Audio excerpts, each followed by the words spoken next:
A diferencia de Guren, él era ególatra, yoísta. Le gustaba llamar la atención. Hasta te conté que se tomaba foto hasta desnudo y se tapaba su cosa, se tapaba con una hoja grande. Y se ponía acá, ¿sabes qué cosa se ponía? Como los dioses de la antigüedad griega.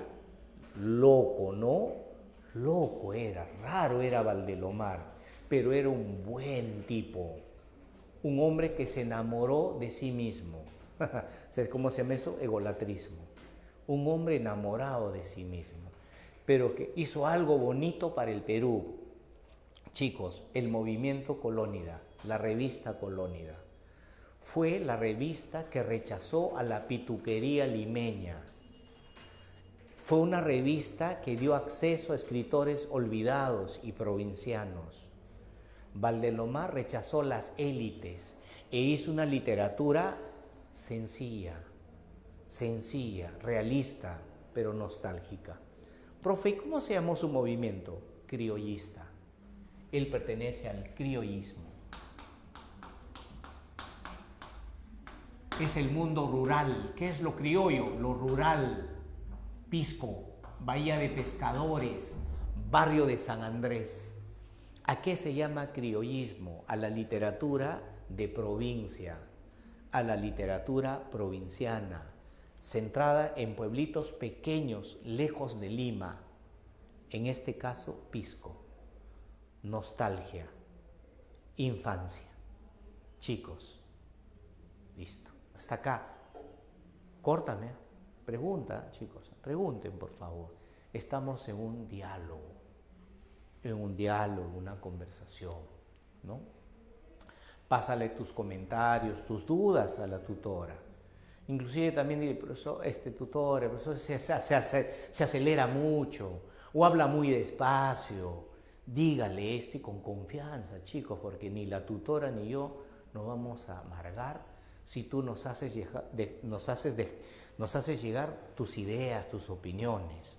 Obviamente tiene que ser del curso y claro, con mucha educación, como siempre te hemos tratado. Siempre el profesor y la tutora te tratamos con educación. Obviamente tú eres nuestro menor, mucho menor que yo, quizás de la tutora, pero siempre con mucho respeto. Respeto. Empieza todo bien, profe. Ya, chévere. 3. Chicos, vamos ahora al mejor poeta del Perú. El mejor poeta peruano se llama César Vallejo. César Vallejo. Vallejo nos ha legado 4 libros de poesía. El cuarto no nos piden, pero empiezo por ese, ¿ya? Empiezo por el que no nos piden. Se llama España, aparta de mí este cáliz. ¿Y sabes de qué trata ese cuarto libro que no nos piden? Trata de la Guerra Civil Española, para que veas que Vallejo se comprometió con los proletarios, los obreros que sufrían en España y se fue a participar en la Guerra Civil. Vallejo se puso del lado del pobre. Ahora sí, entro a sus 3 libros. Lo primero que debe de saber usted, estimado estudiante, es que el primer libro tiene influencia modernista. El segundo libro tiene influencia vanguardista. Y el tercer libro que estoy poniendo acá, que es Poemas Humanos, tiene influencia humanista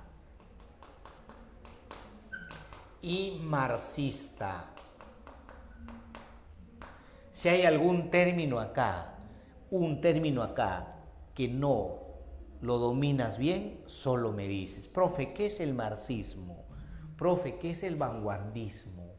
Profe, ¿qué cosa es el modernismo? Modernismo, chicos, su primer libro es cuando tú, al igual que Rubén Darío, recuérdalo, te gusta el sonido que utilizas la rima, el ritmo. Pero Vallejo en eso es modernista, pero en el tema no. El tema de los heraldos negros es el tema de Dios. Pero no, Diosito, te quiero con todo mi corazón, sino en la crítica a Dios. Eso remeció los cimientos de la poesía en el Perú. Ningún poeta le había dicho a Dios esto: si tú hubieras sido hombre, hoy supieras ser Dios, pero tú que siempre lo has tenido todo, no sientes nada de tu creación. El hombre sí que sufre, el Dios es Él.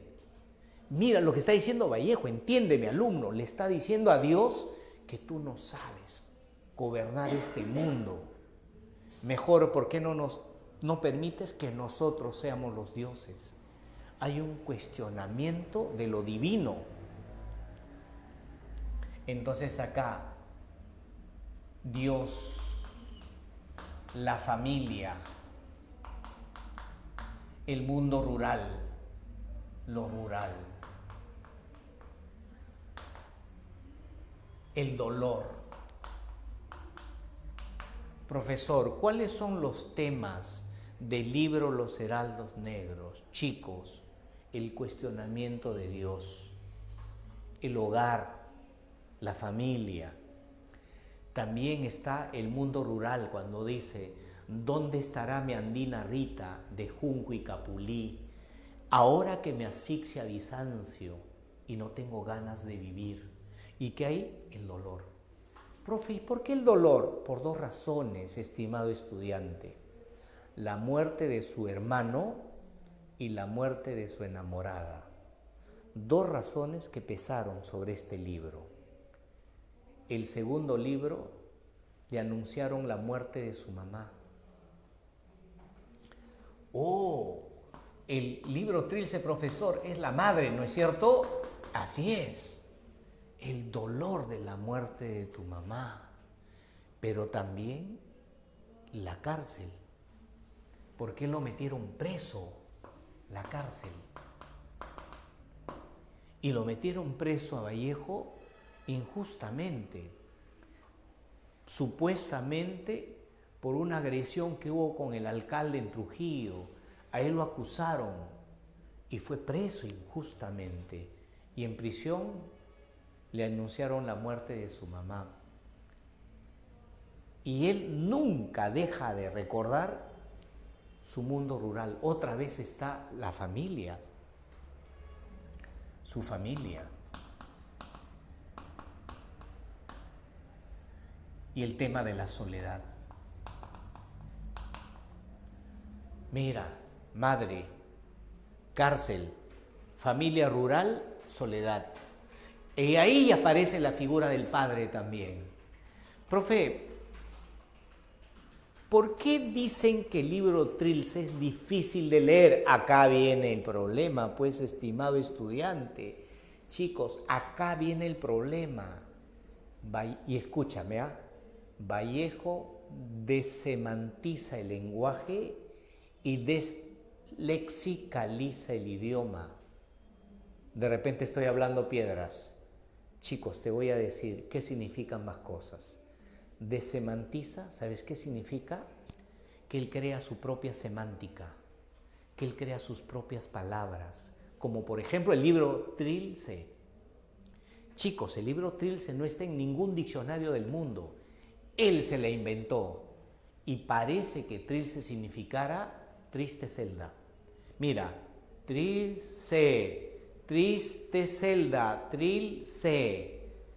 Eso se llama desemantizar.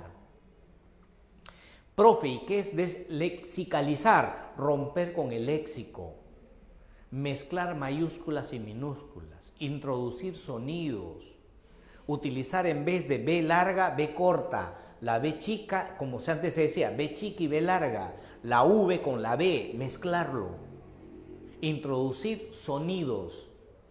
Eso hace de Trilce un libro difícil. Por más que su tema sea la mamá, la familia, la soledad, ¿Dónde está lo tranca del libro Trilce? En estos dos elementos, en la creación de neologismos, nuevas palabras, a través de la dessemantización que él hace y de la deslexicalización que él hace. Juega con el idioma, como lo hizo alguna vez González Prada, ¿no ves? ¿Te acuerdas que no utilizaba la Y y la J y la G? Pero Vallejo va mucho más allá, es más atrevido. Por eso su libro fue un libro incomprendido en su tiempo. Tuvo una edición después en Madrid, 10 años después en Madrid, ¿no? Donde ya en Europa le entendieron un poco su sentido vanguardista, su sentido vanguardista. Y Poemas Humanos, chicos, habla de la pobreza,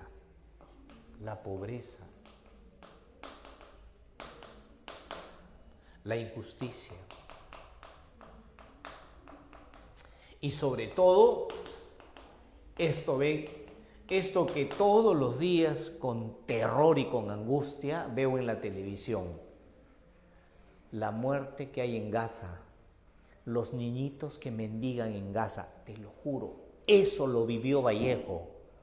Ve las noticias, alumno, ve cómo Gaza, que tenía así calles como la avenida Tacna.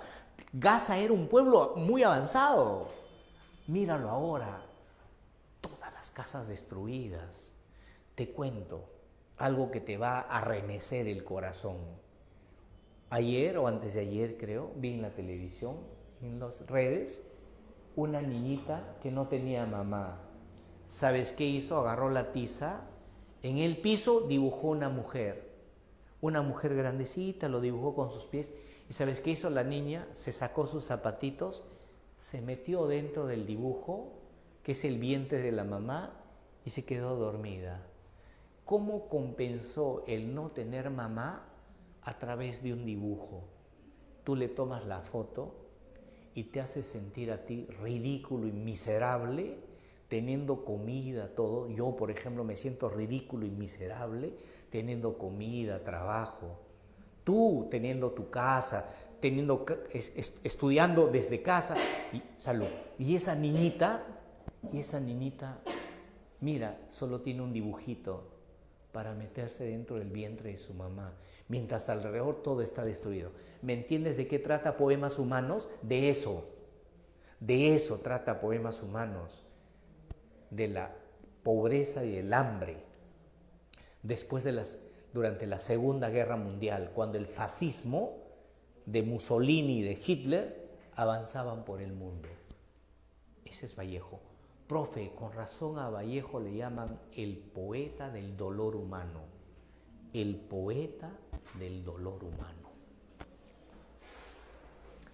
Chao, Vallejito. Chao. Vamos al punto 4, siendo la 1:28, chicos. 1:28. Volvemos a las 3 características de cada obra. ¿Te parece? El mundo de Sancho y Ajeno es una novela. Obviamente es una novela realista, indigenista, cuestionadora, crítica sobre la condición del indio. Novela indigenista. Novela. ¿De quién es? De Ciro Alegría. ¿Y qué estilo es? Estilo indigenista. Chicos, es una novela escrita en tercera persona.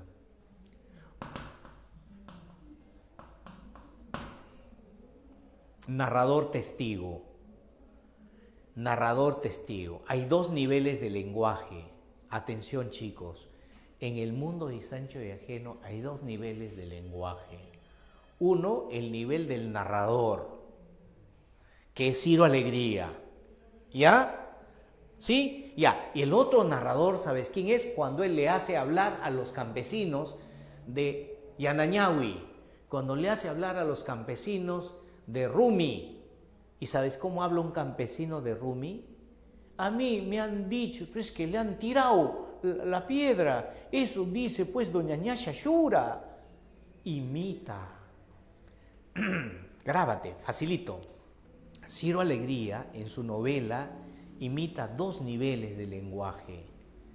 El lenguaje del narrador, que ahí no imita porque él está narrando, y el lenguaje del pueblo.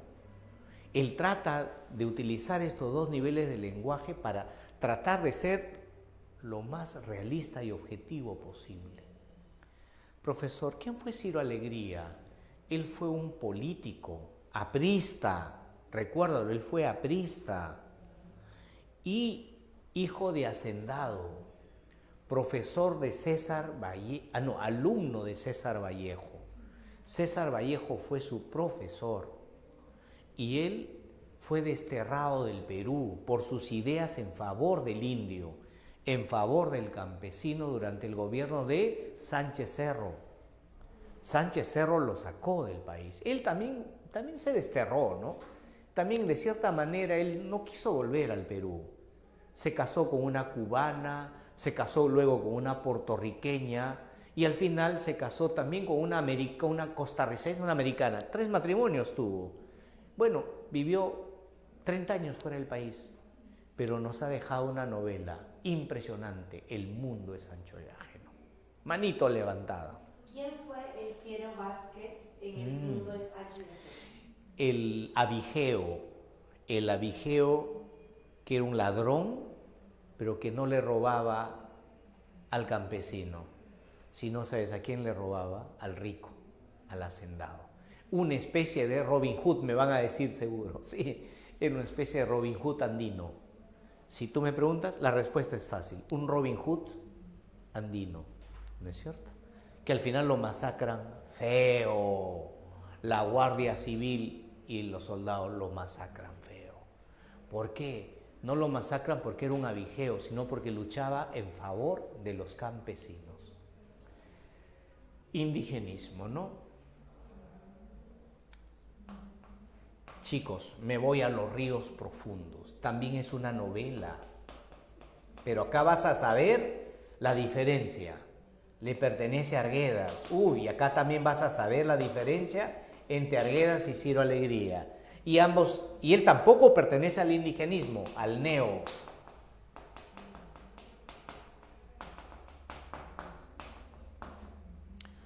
Si es que tú escuchas la palabra neoindigenista, es Arguedas. Es Arguedas. Pero en Arguedas, chicos, hay una diferencia sustancial con respecto a Ciro Alegría. ¿Cuál es la diferencia sustancial? Que está narrada en primera persona. Y algunas veces en tercera. Está narrada más en primera persona. Raras veces por ahí Arguedas entra a la tercera persona. Pero no todo es en primera, no todo es en primera. Él narra y crea un narrador que es un niño llamado Ernesto. Y al parecer es el propio autor. Pero no se puede decir que es el propio autor. No. Es un narrador en primera persona con el cual se identifique el autor. A veces entra a su mundo. Él sueña, este es un chiquito soñador. Un niñito que le da vida a lo que no tiene vida, que juega con el trompo, habla con el río, habla con el trompo. Cree en la magia andina y es un niño que habla quechua y habla excelente el quechua.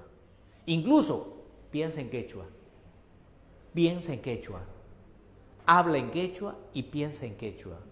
Toda esa cosmogonía andina está en su cabecita. Arguedas. ¿Quién fue Arguedas, profe? Arguedas fue un quechua hablante.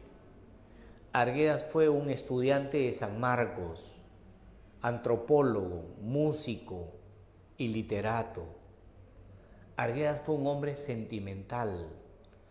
Arguedas fue un hombre que luchó toda su vida por reivindicar la figura del indio. Él se creía indio, aunque era blanco. Él cantaba en quechua. Escribió novelas para denunciar las injusticias que se comete contra el indio, como lo hacía Ciro Alegría. Pero Arguedas lo hacía de una manera más profunda, más humana, más metido en la psicología del niño y del hombre andino. Recuerda que Ciro Alegría no sabía quechua. Ciro Alegría no sabía quechua. En cambio, Arguedas sí dominaba el quechua. Creció con mujeres quechua hablantes.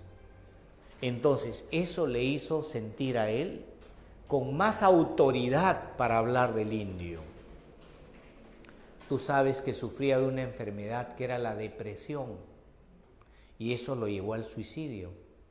Arguedas se suicidó debido a que no pudo hacer más por sus hermanos los indios.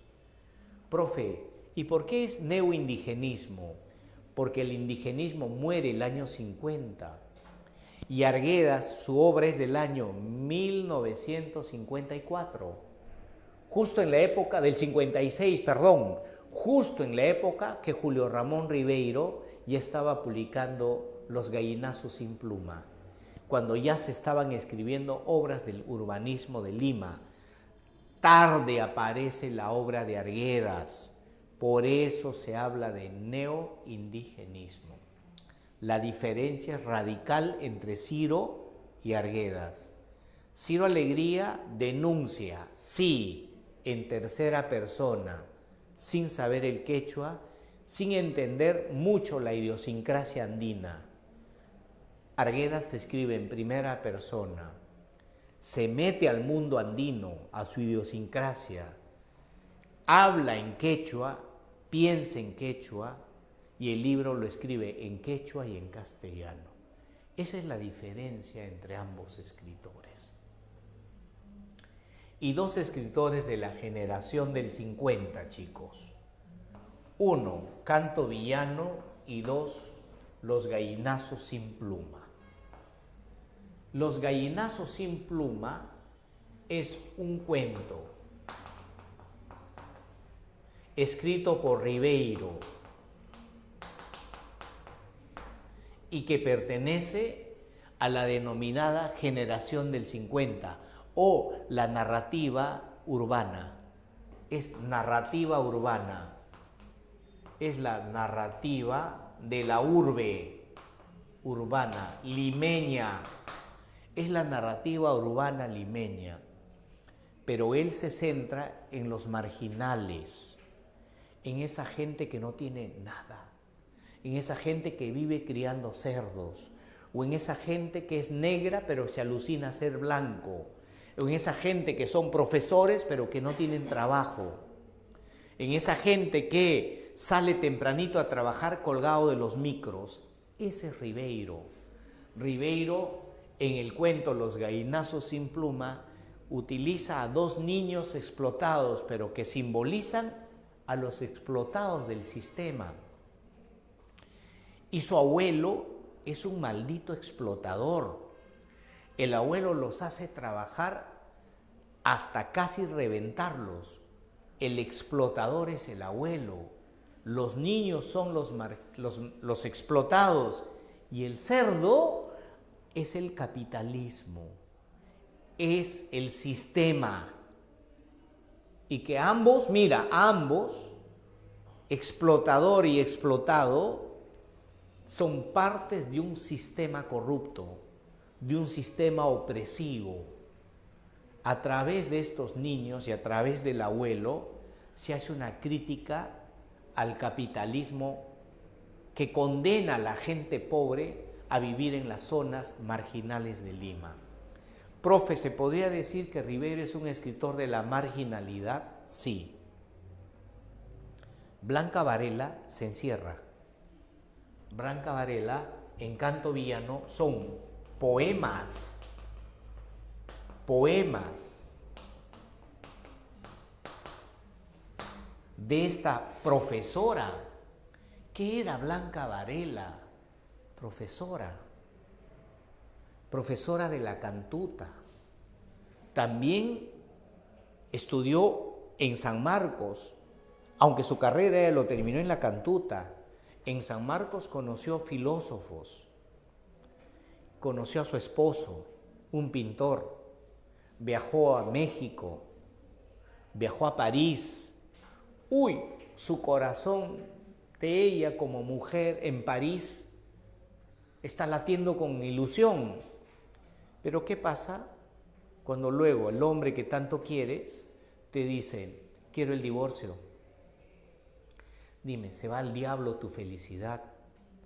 Todo lo que tú añoraste, una familia, viajar por Europa de la mano con el hombre que amas, todo se va al diablo. Y llegas al Perú, sola, divorciada en los años 50, cuando era peor antes. Ahora ser divorciada es casi normal. Antes ser divorciada era terrible, era un peso grande. Y encima que muera uno de tus hijos. Dime, ¿no es semejante cachetadón existencial para una mujer que empieza entonces a hablar no del amor, del erotismo, de la sexualidad, no de la fantasía infantil, no de su derrumbamiento interior? ¿Qué cosa es canto villano? Es un canto que expresa el mundo interior de una mujer que ha fracasado como mujer. Es el fracaso. Estamos hablando de poesía pura. Ella representa la poesía pura. ¿Por qué poesía pura, profesor? Porque para nada te habla de la realidad, como los gallinazos sin pluma. No, a ella no le interesa la realidad, no le interesa tu realidad, porque ella se está muriendo por dentro. Por dentro hay grietas, hay huracanes. De eso habla, de su soledad, del divorcio, de la muerte, de la miseria, del machismo. Porque, ojo, Lima es una sociedad machista. El Perú es una sociedad machista. ¿Te has dado cuenta que hasta el día de hoy sigue el machismo? Una mujer no te hace caso, plan, hay hombres que le meten un cachetadón. O sea, te dice, quiero terminar contigo, los hombres te quieren agredir. Como si el terminarte fuera un acto de descortesía. Es el derecho de una mujer a decirte, ya no quiero estar contigo. ¿Y por qué tú te va a salir tu machismo de agresividad? Decir, sí, pues ¿con quién estarás? Por eso no salía conmigo. Porque más bien uno debe decirle, gracias, fui feliz mientras estaba a tu lado. Nada más debería de ser eso. Pero recuerda que el machismo, tanto nos han inyectado de machismo, tanto es la sociedad machista, que genera pues gente que cree ser superior a la mujer. Eso cuestiona Blanca Varela, su cuestionamiento del machismo, de la sociedad patriarcal. Recuérdalo eso bien acá en tu cabecita. Cuestiona la sociedad patriarcal, el machismo, la soledad de las mujeres, la muerte del hijo, el divorcio.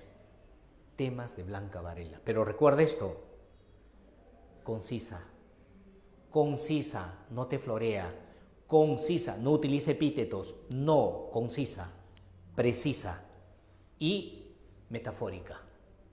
¿Me dejo entender? Metafórica y concisa. Blanca Varela. Me lavo las manitos, chicos, y retorno para trabajar las preguntitas.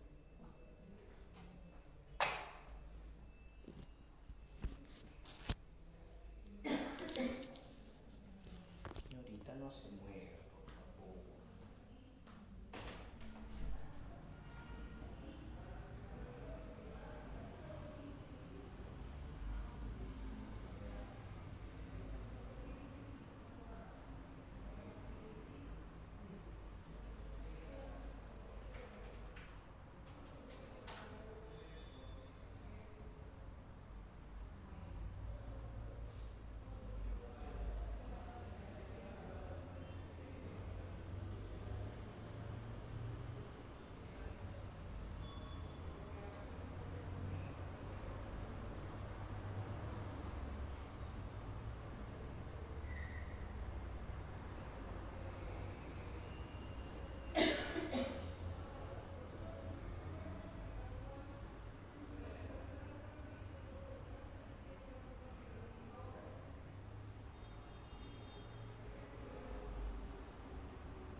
Listo, chicos, de vuelta, si hay dudas, preguntas, encantado de responderles. Vamos a nuestra practiquita de repasito. Pregunta número 1. Rubén Darío. Chicos, sobre Rubén Darío y prosas profanas. Mira, te están preguntando de Rubén Darío y prosas profanas. Antes de comenzar, dice, ¿qué significaba iconoclasta? Iconoclasta, que rechazas todo lo anterior a ti. Rechazar los movimientos anteriores. Eso es iconoclasta. Chico, Rubén Darío y prosas profanas. ¿Esta obra da inicio al modernismo? No, pues, da inicio al modernismo azul. Falso. En los poemas el autor recrea la historia de nuestro continente. No, él te habla de la primavera, o si no, la desgracia de un pájaro tragado por un cuervo, ¿no? Falso. 3. ¿En la obra aparecen mundos exóticos y princesas? Sí, eso es el mundo de Rubén Darío, de azul. De prosas profanas también.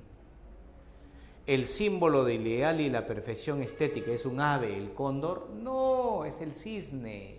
Falso. ¿Darío emplea una amplia gama de formas métricas y estrofas? Sí. Él juega mucho con la expresión, con las estrofas, con el verso, con la música. Casita. 2. Sobre Guren, ¿qué característica te dicen? Chico, escucha, señorita, escucha. Con sus epitalamios rojos, con sus vacíos ojos y su extraña belleza, pasa sin ver por la senda bravía, sin ver que hoy me muero de tristeza y de monotonía. Rojos, ojos, belleza, bravía, tristeza, monotonía. Mira, musicalidad en la poesía de Guren. Y fantasía, obviamente, ¿no? Si te he dicho la respuesta, ¿no? Casita. La musicalidad debido a la asociación rítmica de las palabras.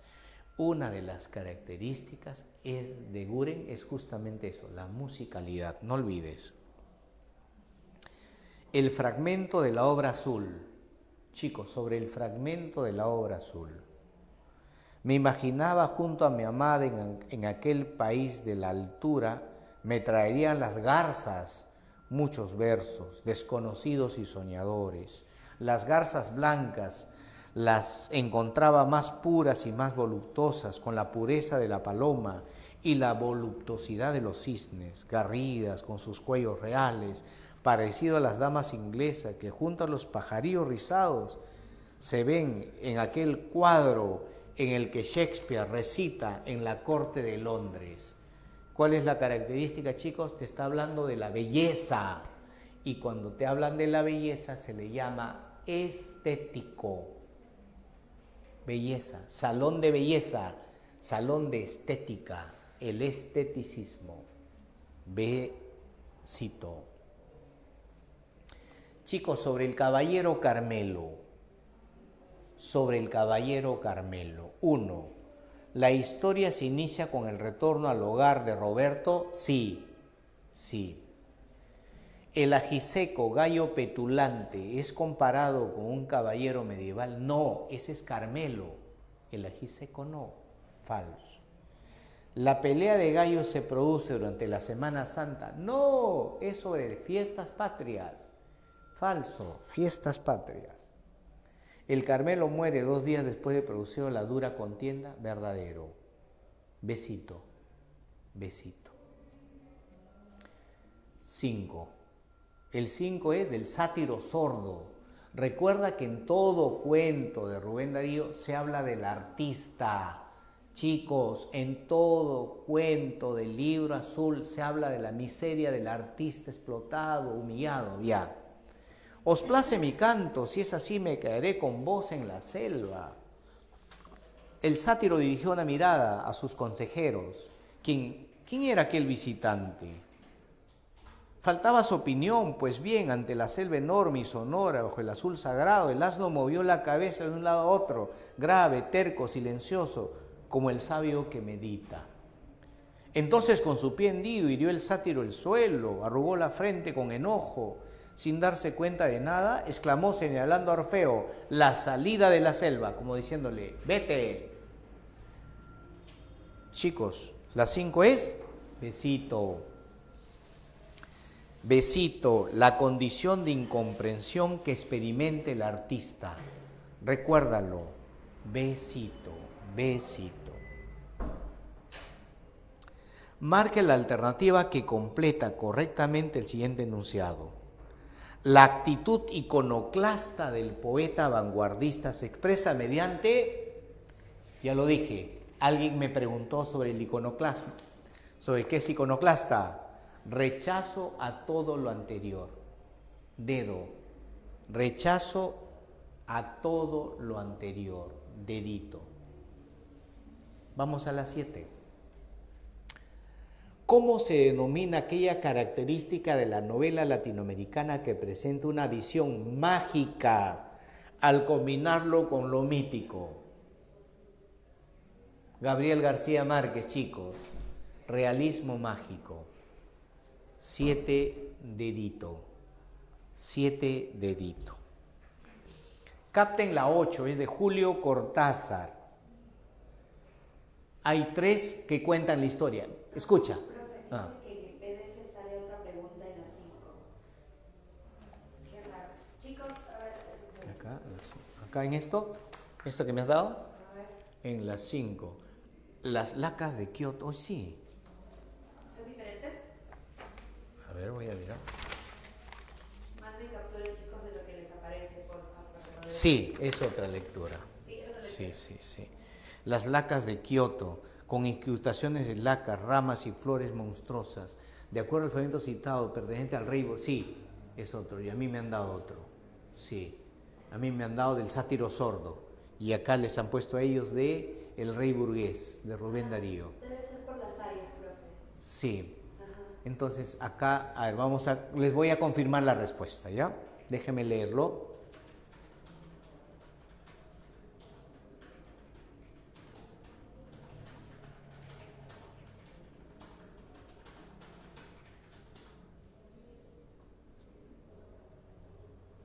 Es en la E, profe.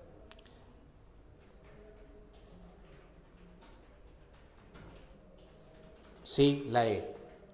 La E. Chicos, sí, cualquier duda, por eso es bueno que ustedes lo digan, ¿ya? 5 en el caso de ustedes es la E. ¿Ya? Sí, seguimos, por favor. Estoy contrastando acá también lo que me ha dado la señorita, ¿ya? Vamos, estamos en la 7, creo. En la 8. 8. Sí, en la 8 sí es la señorita Cora, ya, de Julio Cortázar. Sí, en la 8 no entiendo, sí. Hay 3 narradores. Hay 3 narradores. Uno, el que dice, no entiendo por qué me dejan pasar la noche en la clínica con el nene. Ojo, y mira, luego habla el nene. Pero sí, claro, que me abriga. Menos mal que se fueron de una vez, mamá. Cree que soy un chico y me hace hacer cada papelón. Ahí habla el nene. Y mira, ahora habla más abajito, habla la enfermera. Pero sí, señora, se lo vamos a atender como a un príncipe. 3 narradores. En el caso de Cortázar, como el caso de la nueva narrativa, se mezclan narradores como hace Vargas Llosa. Y la respuesta en este caso es casita, multiplicidad de puntos de vista. Hay multiplicidad. ¿A qué se llama, profesor? Multiplicidad de puntos de vista cuando existen varios narradores que relatan la historia, ¿ya? 9. Indigenismo. Con relación al indigenismo, maneja la alternativa que completa el siguiente enunciado. Manuel González Prada y Clorinda Mato son considerados precursores del indigenismo peruano, aunque presentan al indígena como un individuo inferior que necesita ser reivindicado debido a su casita, visión paternalista. ¿Correcto, chicos? Visión paternalista. 10. Vamos a la 10. nueva narrativa hispanoamericana al empleo de novedosos procedimientos técnicos para relatar las tradiciones regionales y culturales. Se llama transculturación, chicos. Esa es la transculturación. ¿Ya? Adoptas y fusionas. ¿Qué es, profesor, la transculturación? Cuando adoptas y fusiones elementos de otras culturas. Un proceso de fusión. Esa es transculturación. 10, avioncito. 11, chicos, estoy verificando acá. Sí, Rayuela. Sobre Rayuela. Otra vez Julio Cortázar. Pero acá te está inventando un lenguaje. Acá se está inventando un lenguaje, por lo tanto es la experimentación lingüística. En la 11, experimentación lingüística. Y el trabajo, ¿a quién se lo deja? Al lector, porque el lector tiene que construir el significado. 11, casita. 11, casita. 12, el mundo es ancho y ajeno de Ciro Alegría. ¿No? Dice, así comuneros, habrán acabado las cosas, se peleó todo lo que se pudo, han ganado plata y la maldad, tal cual habla el pueblo. La pregunta es, a partir del fragmento, ¿se puede colegir qué? Respuesta, avioncito en la 12. Avioncito en la 12. Comuneros pierden sus terrenos a causa del abuso. 13, seguimos en la nueva narrativa. La 13, atención, en la nueva narrativa, ¿qué se espera del lector frente a las obras que emplean los nuevos lenguajes narrativos? La A, ¿qué se esperaba? Que el lector se vuelva activo, reconstruye el sentido. 13, avioncito. 14, estudiantes, 100 años de soledad. 100 años de soledad. Cuando llueve, flores, que es una irrealidad, alumnos, ¿no? Entraron al cuarto de Aureliano Buendía, lo sacudieron con todas sus fuerzas, le gritaron, le pusieron cosas al oído. Poco después, cuando los carpinteros tomaron la medida para el ataúd, vieron a través de las ventanas que llovía. Chicos, esto es algo imposible, no puede llover flores. La 14 sería la D, la incorporación de elementos irracionales, solo proveniente de qué movimiento, del surrealismo. ¿Qué ismo, profesor, va a influenciar en García Márquez? El surrealismo, sí. La fantasía metida en la realidad. 14, dedo. Y por último, chicos, la 15. Nosotros nos vemos la otra semana, chicos, así que no me despido. La 15 marca la alternativa que completa sobre la tendencia predominante de la nueva narrativa, que consiste en presentar los sucesos de hechos del relato de manera fragmentada. 100 años de soledad está cortada. En muchas historias de la nueva narrativa hay fragmentación. Casita, fragmentada, rompiendo el orden cronológico. Chicos, eso es todo por el día de hoy. ¿Dudas o preguntas? Díganme, por favor.